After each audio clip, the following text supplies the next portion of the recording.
Hey, welcome back. I committed a culinary faux pas, sin, whatever. I opened a papaya that was not ready yet. A farmer gave us a papaya and I thought he said that it was ripe. You can tell, it's becoming ripe. And I went, great. And this morning at breakfast, I stuck my knife in and went, oh, the knife crunches when it goes in. This was not a ripe papaya. And I cut it open and the seeds are not ripe. And David said, oh, why did you do that? But then so I had this idea.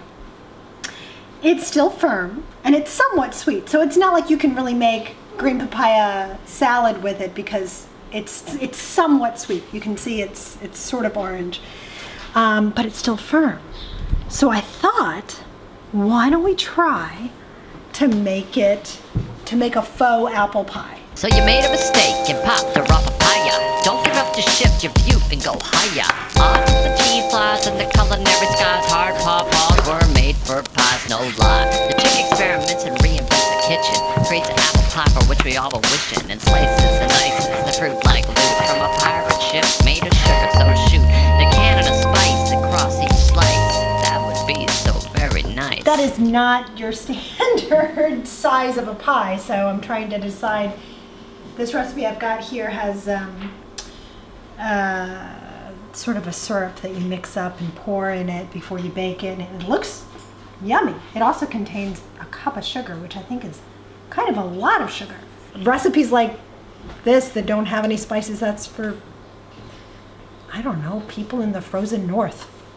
I found a recipe for some apple pie spice, and it has cinnamon and nutmeg and cardamom. Okay, I don't have any cardamom, but I have ginger. So, maybe I could do cinnamon, nutmeg, and ginger. I don't think we'll use the cayenne today. We'll see how it turns out maybe next time. Curry, that's out. Bay, no. I really don't know how much to put in or what proportion. This is the problem when you go and make things up. You did this last time. Is that like about okay? Oh yeah, I did like 3 times that. Okay. It's fine. Listen to the clicking sound. It's not working because the 110 isn't on. I'll go turn the 110 on. Okay, try again. Did I turn it on? Maybe I turned it off. Now I turn it on.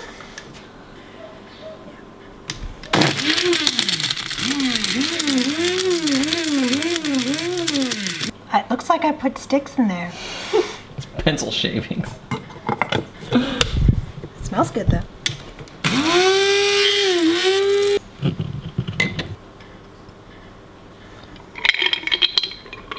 Some of our nutmegs here that we've harvested. And David shelled one out a while ago, and so this is a portion of one. Hopefully it doesn't, explode or anything.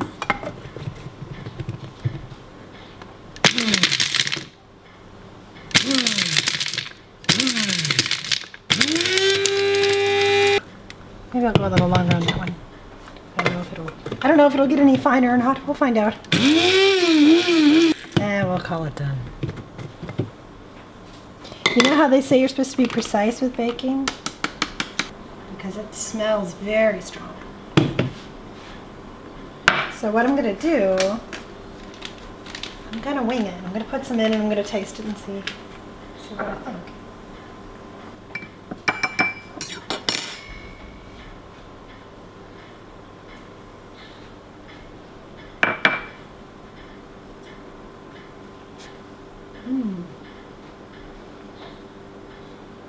So I'm turning this outlet off.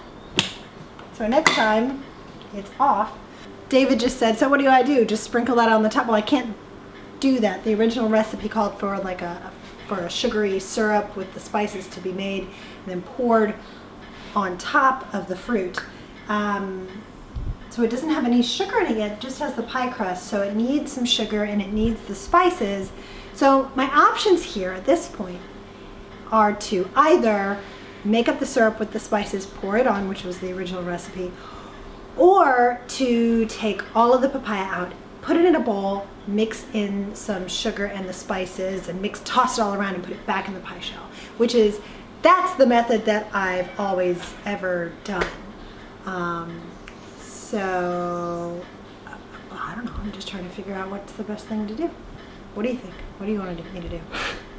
Do it the way you've always done it. All right, so that's like everything out and toss it about.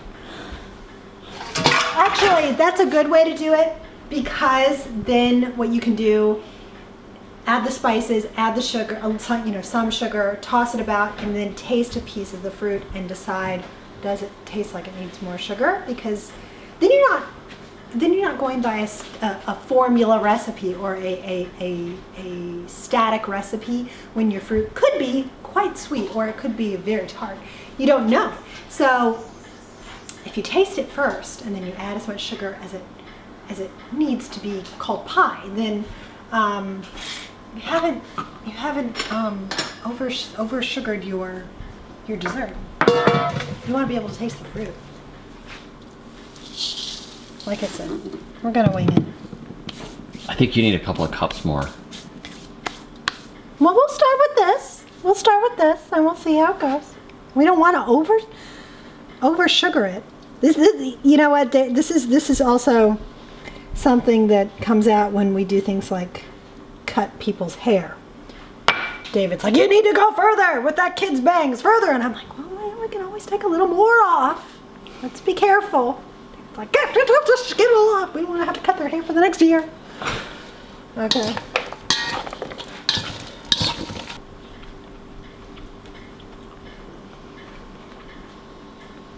More sugar. A lot more sugar. Buckets. No, not buckets. Yeah, that's more like it. But you don't know where to go. How much to go with it until you've.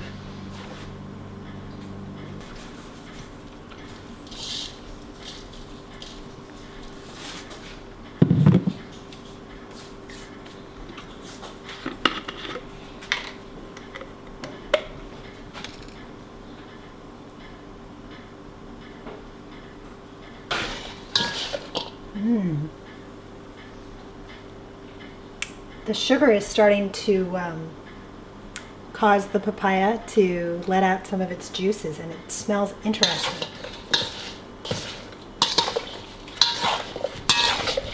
It's starting to smell more fruity.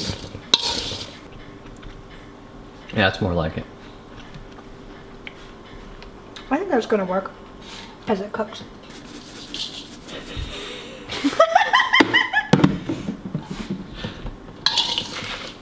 Well, if these had been apples, they would have been sweeter.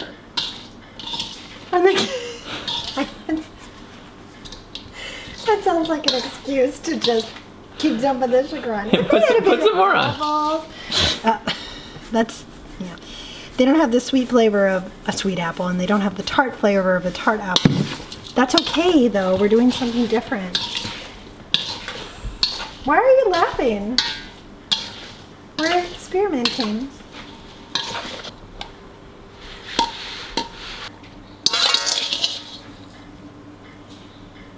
Well, I guess the good thing about putting it all in the pie crust first is I knew it would all fit, and I knew I had just the right amount.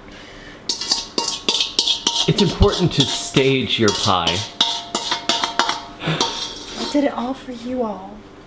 Hey, it's another hip-hop break. And at this point, we get to watch Rachel make the lattice work of a perfect pie crust.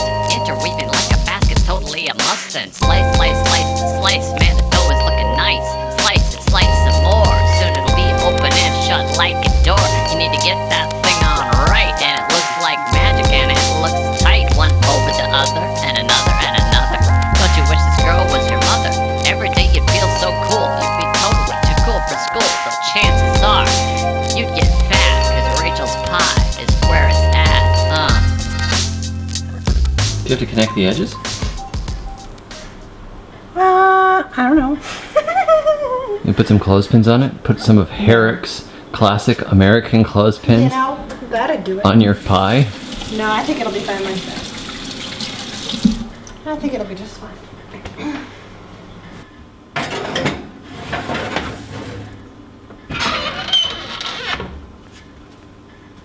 15 minutes at, I think it was 425 degrees Fahrenheit, and then reduce it to 350 and go for another 35 to 45 minutes.